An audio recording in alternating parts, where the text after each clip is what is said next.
when you're good at what you do, it's very easy to settle into a state of inertia. But if one wants to grow and remain relevant, you're going to need to have the courage to set those past successes aside and keep searching for something new to learn.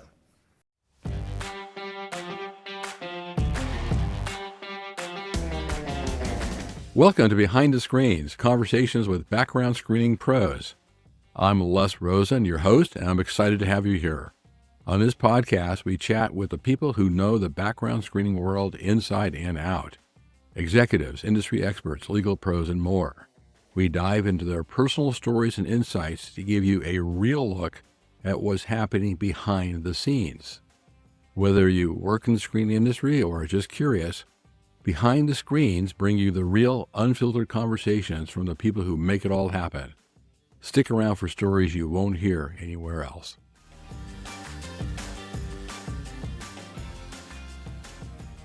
And ladies and gentlemen, welcome to another episode of Behind the Screens, where we talk about, or talk with, I should say, interesting people in the screening industry. And today we have someone that is very interesting. We'll hear about his background before screening, and we'll hear about what he's doing during screening. He is on the board of directors of PBSA. He previously served as the chair of the APAC Council 2022-23.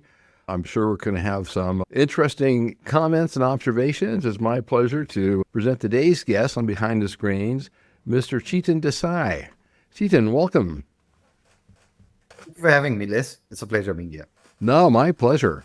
And tell us what you're currently doing. Sure. So I am the CEO of SecureSearch. We are an India-based background screening company headquartered out of Mumbai. And this is a company that I founded in early 2009. So, right from the start, I've been a big advocate of what I refer to as the 3 Ts, that is truth, trust, and transparency. And I think these pretty much sum up what our industry is all about, or ideally should be all about.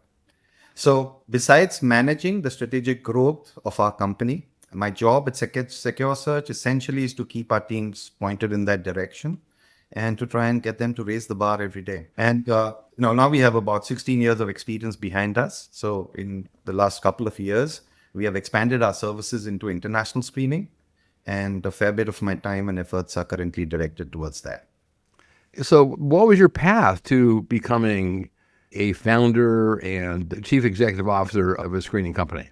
How did that come about? Where were you before? What led to it? Because it's not a place that where everyone lands. How did you land here?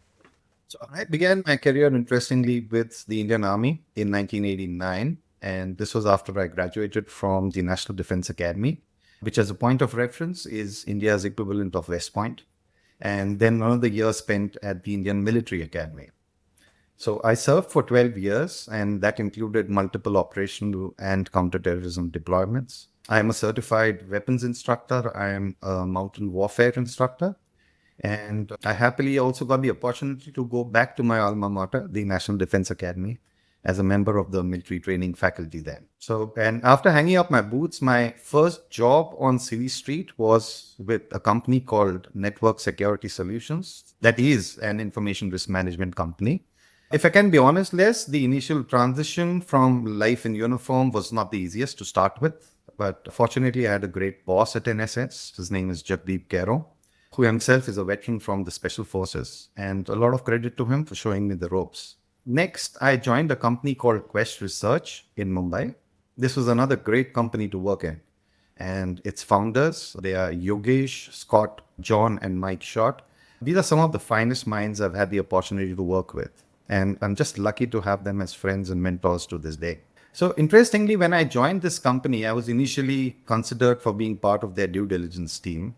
But it so happened that my to-be manager was in the US on work at that time. So I was asked to spend the time till he returned with the small background screening company that had quite recently been set up here. And like you said sometime back, Les, many veterans of our industry will tell you that not all of us started with background screening as a planned career move. We have rather stumbled into it. It's just true for me as well. So after this initial 2 weeks with this team, trying to understand what screening was all about, I saw the potential in sticking with this line, especially as background screening was in an early life stage in India at that time. More importantly, it was something entirely new for me. So it was interesting. So it was new for you, and in 2009 it was, or 2008 rather, it was somewhat new in India. I mean, it just started gathering steam. It is, but this was in 2003 actually. Oh, So I joined this industry in 2003. SecureSearch came about in 2009.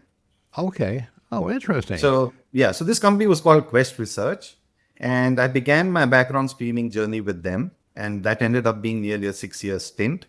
And there I got the opportunity to set up, one of the largest background screening operations in India.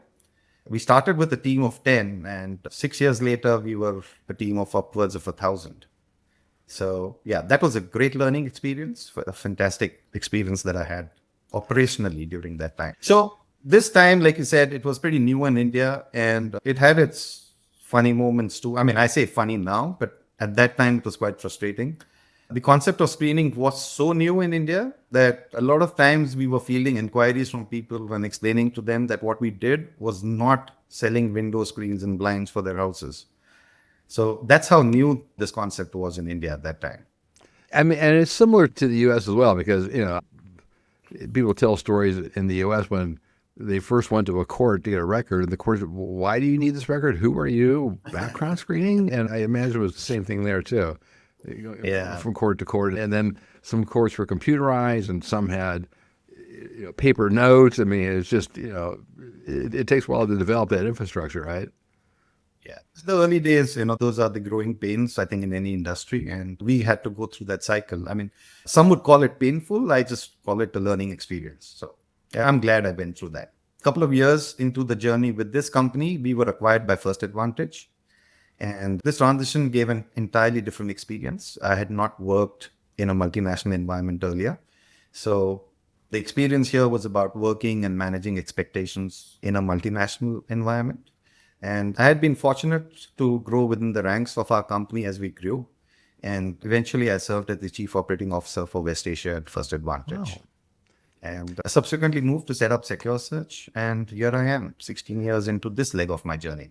How do you think the military experience helped you in terms of your career path you just described, and also in terms of founding your own firm? So, given that I spent my formative years in the army, a lot what defines military life essentially shaped my early years as well. Right. So, the importance of teamwork, leadership, taking bold decisions when required, and above all, discipline. So these are traits that I found were useful in my subsequent career as well. And yeah, there was a lot of digging your heels in and getting to work when background screening was new in our country. And I think these traits really helped me during that time.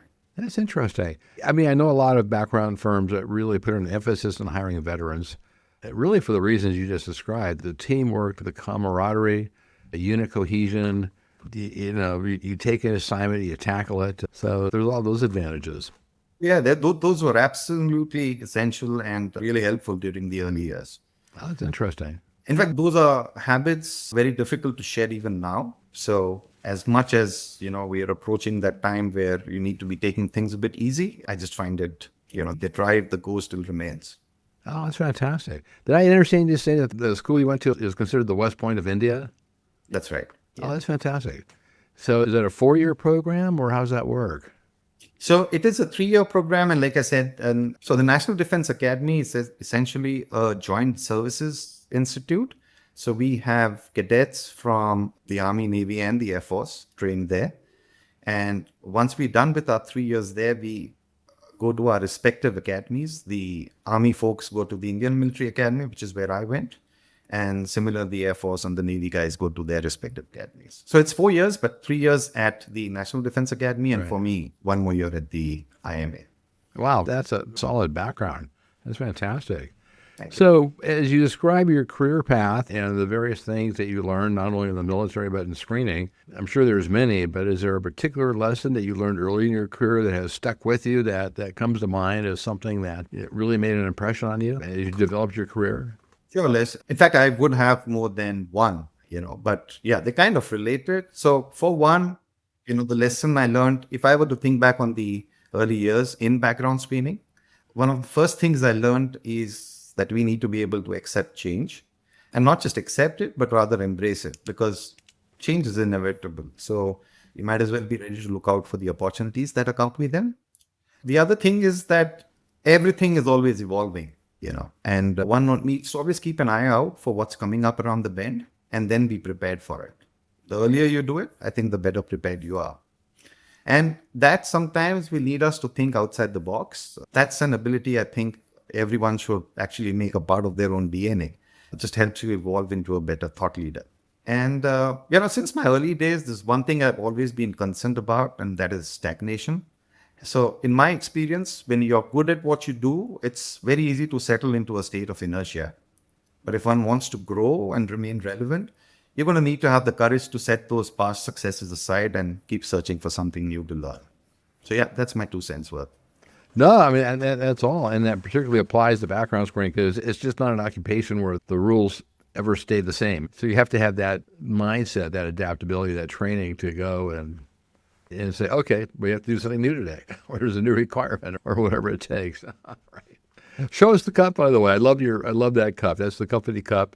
You're drinking out of the SecureSearch. There you go, the SecureSearch cup. There we go. With the career path you described, not only with your military training and expertise, but also the various things that you did prior to background screening, you obviously had your choice of different paths and different places to go or different industries to go into.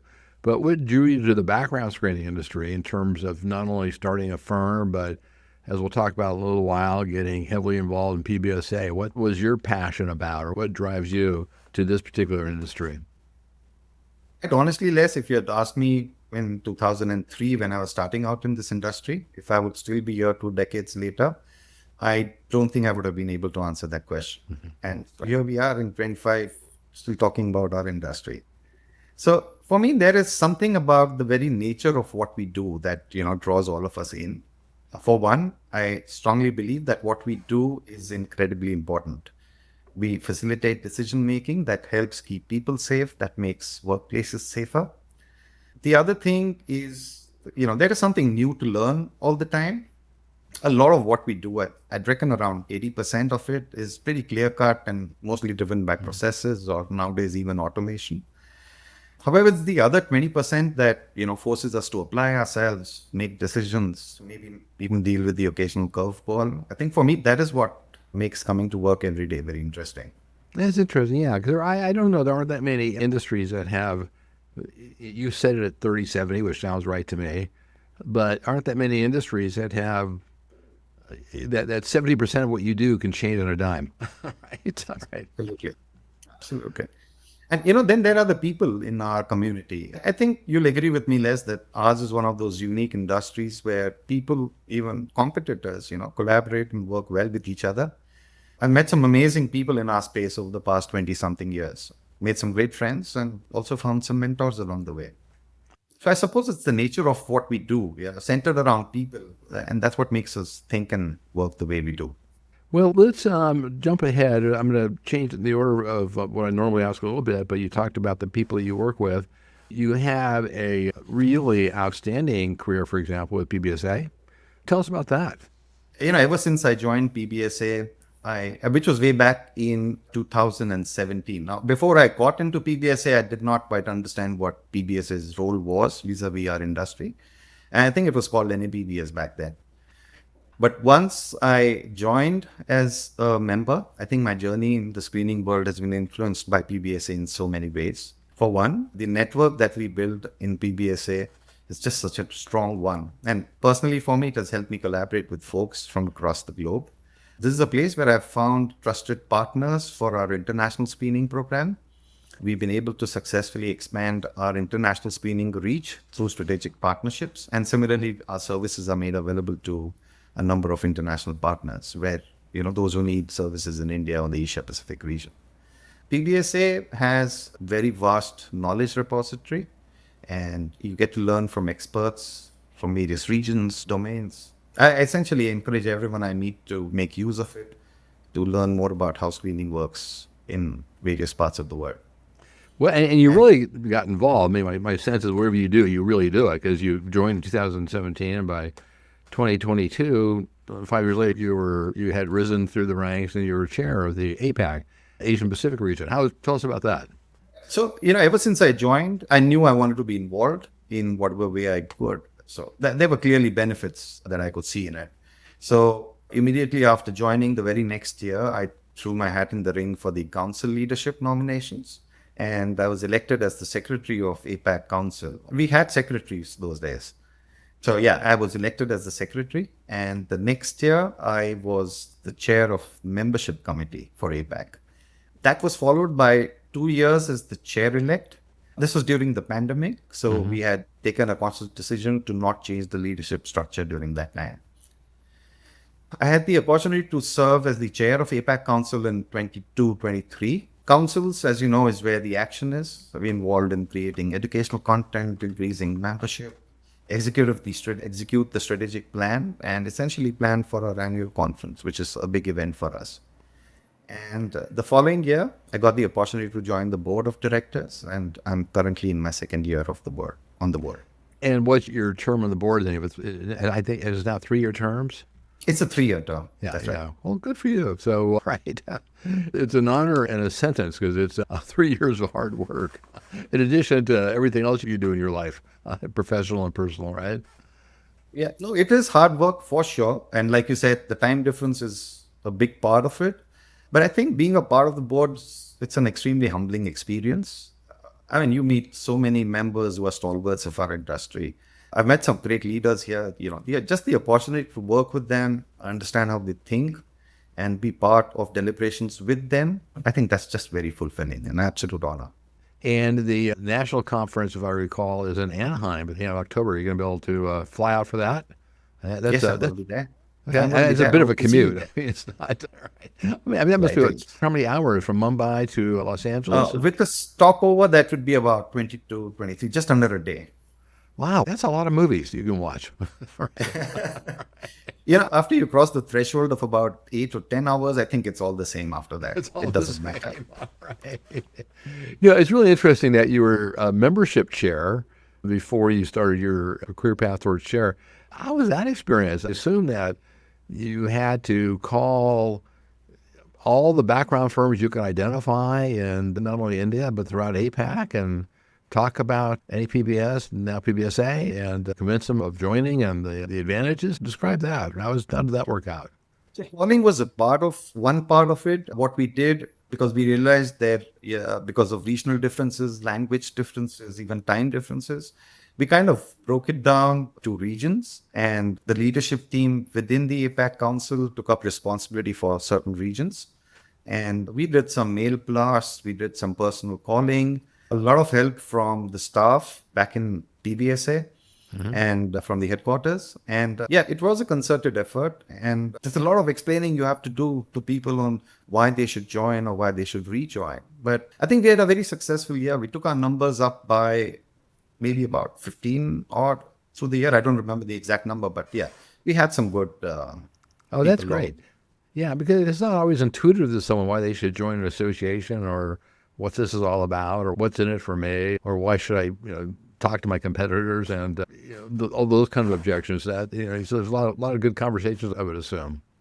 Yeah, and we have some interesting quarterly events that we do. We call it Tea and Talk, where we essentially have somebody presenting or a webinar, and we get people from the audience to participate. We use these events as well to kind of talk to people about the membership and why they should join. Yeah, fantastic. So in looking back at the career you described and all the things you've done, it's amazing. Is there a couple of things that stand out, bring a smile to your face, or stand out as accomplishments that you're particularly proud of, or accomplishments you go, God, I did that? As I mentioned earlier, when I was starting out in this industry, background screening was a very fledgling concept in India, not understood by anyone at all. And we really didn't have anything in country to reference either. So as the person who was tasked with setting up one of the very first screening operations in the country, it fell upon me to develop processes, create frameworks, educate end users, verifiers, and everything else in between. So a lot of what I did was, study how things are done in the more mature markets like the US, and then adapting these findings to building a program that suited our domestic environment. Along the way, we had quite a few things that didn't work out, forced us back to the drawing board. But mostly things did work out okay. And it was a lot of hard work. And for me personally, the experience of building this practice from the ground up, not just for our company, but as a template for an industry that was soon to grow Mhm. massively in India, I would definitely count that as an accomplishment. Oh, that's And fantastic. yeah, and going off topic a bit less, Well, I good. was a mountaineer in my younger days. And during those expeditions that we went on, when we were at that sub-zero temperatures, maybe at 23, 24,000 feet, probably hanging off an ice wall somewhere, I remember I would always promise myself that this was it. This was the last one.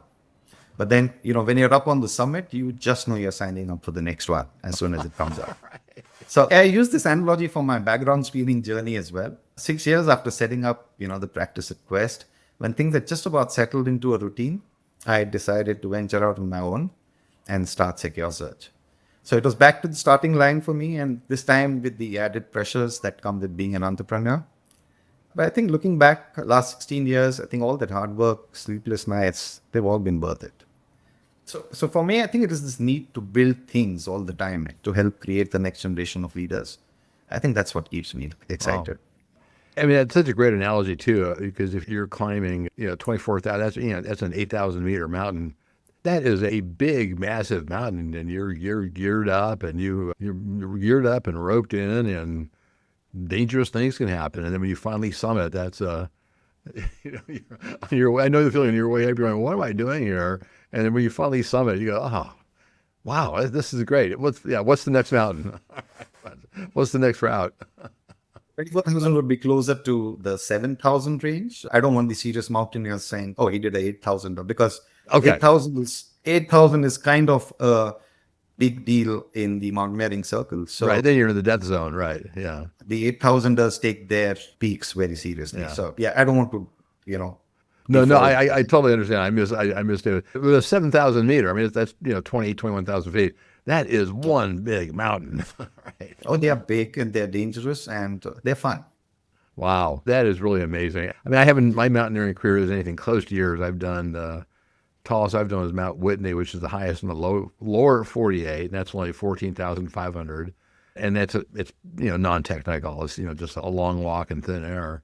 But the idea of going up 20,000 feet, in snow and ice and crevices and everything else, that's just, I mean, that's truly amazing for folks that haven't done that before. It's a Herculean feat to do that. Yeah, so congratulations. That's really fantastic. In your comments about starting off at the background screen in India, I may remember going to India in Bangalore. Steve Brownstein put on a conference in Bangalore on his own dime. Just had the first, the first international conference, and for some reason Steve had me as the keynote speaker. But really was not much of much help, I think, to people doing background checks in India. But it was so interesting to see people that were in the background screening industry then and see how it's just really grown since then. Yeah, And it's if I'm not exponentially. wrong, he was trying to put something together for court record searches in India. Mhm.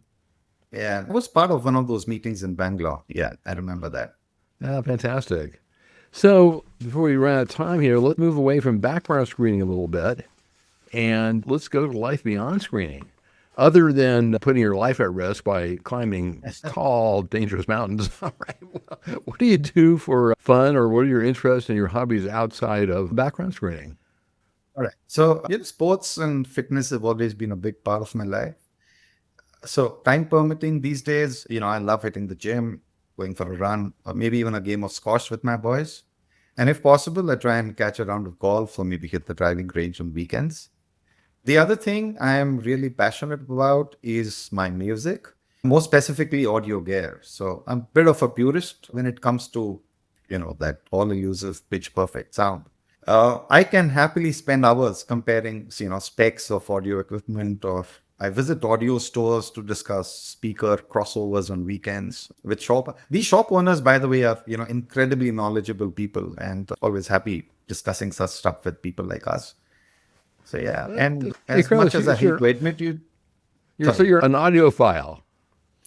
I wouldn't call myself that yet because there's still quite a bit of a journey to go. But yeah, I think I'm getting into that territory, and it's a rabbit hole actually. So trying to stay away as long as I can. But like I hate admitting it, but more than once I've been guilty of sometimes remodeling parts of my house to accommodate a pair of new speakers just to get the acoustics right. Not always, it doesn't always work out in my favor, but yeah, I still do it anyway. So you remodel a house just to get the perfect sound. Oh, yes, absolutely. I'm So searching what's for that? it though. I mean, so that involves the type of material on the walls, the placement, height of the ceiling. What's that involved to get a better sound? It's of course you get the stuff for the sound absorption stuff on the walls and stuff. And yes, I cannot change too much on the ceilings of our house. I mean, we are in Mumbai, we live in small houses.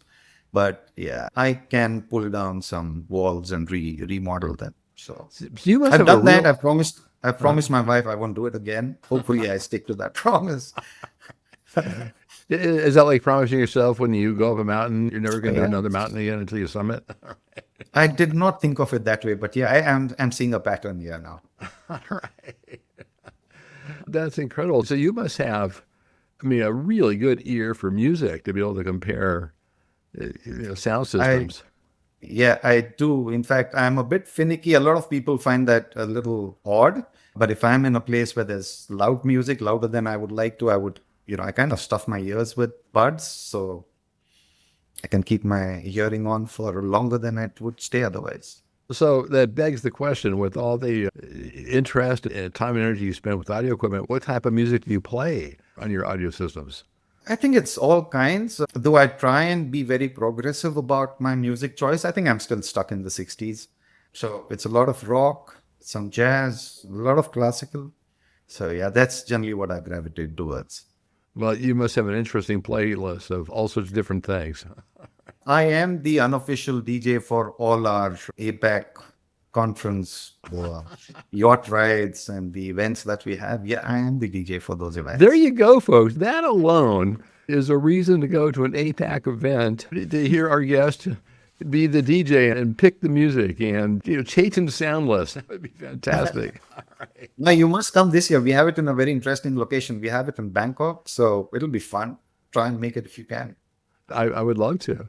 And the first one you said, I didn't quite catch it. It's sports with your boys. What was the sport? Squash? Oh, squash. Okay. Oh, okay. So squash is you're in that enclosed room and you're hitting that small ball around. Is it like handball or is there a paddle?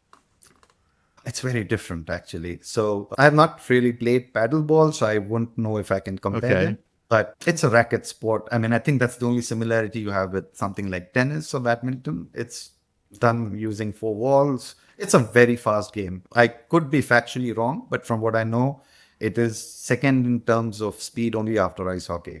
That's amazing. So if you're in a small room, double ceiling probably, walls, wood everywhere, and whatever the Yeah. line rules are, people are just smashing that ball and you have to smash it back. Yeah, it gets a little more technical than that. I think there are drops and lobs, but yeah, it's essentially a great place to work out. Well, that would certainly, at the end of a long day, be a stress reliever and probably a lot safer than climbing tall mountains. So I think we may have already have covered this, but is there anything we left out? Is there a fun fact about you that people may not know and people have no end of fun teasing you about it at the next PBSA meeting? Well, it has to continue with music. So people know about my like for music, and I've just talked about how nerdy I can get about it sometimes. But in recent years, I have turned into something of a vinyl head. So this takes me back to my younger days. That's how all of us listened to our music in those days with records, right? And in this day and age of playlists, I think there's something very sobering about listening to a record from start to end, the way it was supposed to be intended to be heard in the first place. And, interestingly, Les, a few friends from our very own community have been very encouraging with this hobby of mine or this passion of mine. Kirsten, Andy, Michelle LeBlanc, all of them have gifted me with some of their prized records, knowing that I'll be putting them to good use. So for the younger audience listening, we're talking about albums. We're talking about vinyl albums, things that go around on a turntable. Yeah, and when you put it on, you listen to it from start to end. You don't just skip tracks and get to the ones you like. That's right. You listen to the entire album. All right. Like I remember those days like they were like not yesterday, like a long time ago, when the Beatles' White Album came out, you couldn't pick and choose a track. You couldn't say Siri or Alexa. You put it was start to finish, right? Yeah. Because if you picked up that needle, I remember we had. I don't even know why I thought that I used a Shure needle. Yeah, you're gonna mess up the record, right? Right? I mean, or a chance of that at least. Is that. And that's a bonus in there, because when you're listening to records, we are so used to listening to the top hits that sometimes these little gems get missed out. So when you're doing this start to end kind of a listen, I think you sometimes discover those wonderful hidden gems there. Oh, that's fantastic. So you, I mean, do they even make turntables anymore? I mean, would you have to go to a Plenty of them. museum and steal one? How you do it? In fact, vinyl has been around now, has come back for about the last 5 or 6 years, and it's absolutely thriving. I think it's just made such a huge comeback. Well, folks, you heard it here from Chetan Desai. Vinyl is back. All right, all Okay. right. Save those vinyl albums because you might want them someday. All right. So, with all the experience that you have, and it's so interesting that you come to background screening after the military career that you described, and then the private practice career. You look at someone who's somewhat new to the background screening industry. Maybe they're a beginning verifier even, or a beginning record specialist, or they've been in the industry for a while and they want to get involved, and maybe their company won't send them to PBSA even. What's your advice for newcomers, people entering the profession or been in it for a few years and trying to decide where to go with it? What would you say to them? So, in terms of PBSA, we just run on volunteer efforts of our members, and we're always looking out for volunteers. So, anyone wants to get involved, multiple ways you can do that. There's a whole section on the PBSA website talking about this. There's a simple form, fill it out, and somebody from PBSA will reach out. You can connect through LinkedIn or just reach out to any of your council leadership members, and they will assist you. In terms of how you can contribute, well, that depends on how much of your time and effort you're ready to volunteer. From creating educational content, peer reviews, hosting a podcast, to more long-term commitments like serving on a committee or an advisory group, or even volunteering to be the chair or co-chair of a committee. All these activities are volunteer run, and there's only one prerequisite, and that's your willingness to participate. Oh, that's great. Do you have any last words, anything, any closing thoughts, or anything else you'd like to add or share about your experiences in background screening world or just life in general? I'm very proud and honored to be a part of this industry. Just knowing that what we do, impacts people. And also incredibly grateful for all the wonderful people I have met and worked alongside through this journey. Like the teams I have worked with, our industry colleagues, clients, and of course, stalwarts like yourself who have helped shape this industry. So, yeah, thank you very much for the opportunity to speak with you today. I really appreciate it. No, it's my pleasure. I've been wanting to have a chance to talk to you. When you come out to California for the PBSA annual, you have a chance to see any more of California? Have you had much of a chance to visit in the U.S.? I haven't been to the West Coast and looking forward to it this time. Oh, great. Where are you going to go? No, it's just going to be the conference, and I'll save a couple of 3 or 4 days before or after to just drop into the music stores and browse around. That's what I do every time. Well, you're not that far from Hollywood, where they have lots of things. Lots of vinyl, lots of music stores. That would be a great trip. And so, I'm getting interested now. Yep. hopefully, you're getting some more out of it than just a meeting and a turnaround. Yeah, I have to make sure that it counts for something. Yeah. Yeah, exactly. Well, this has just been a great conversation. Chetan, anything else you want to add before we sign off? Here's your chance. If I can use this opportunity to just offer some words of advice, especially to the younger folk. One is just make sure that what you do counts for something. Get involved, be proactive, excel in whatever you do. And there's just no better way to make yourself relevant than making sure that your work is impactful. The one thing that I have learned and I would like to pass on to others is that find mentors, people you can look up to and learn from. I personally owe a lot to the amazing role models I have met in my life. They just help, keep you on track and help you broaden your horizons. And once you get there, that is, you become a leader in your own right, remember to pay it forward and be a mentor to others. And that's great advice, ladies and gentlemen. As Chetan Desai says, remember to be a leader, have a purpose, have mentors, and pay it forward. I appreciate your time. Thank you. Thank you, Les.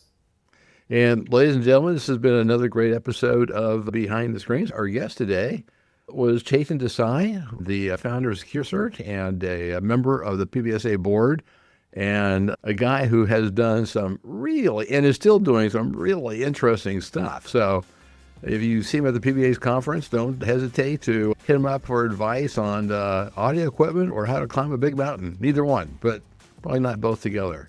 And stay tuned for next week when we'll have another episode of Behind the Screens. Thank you very much.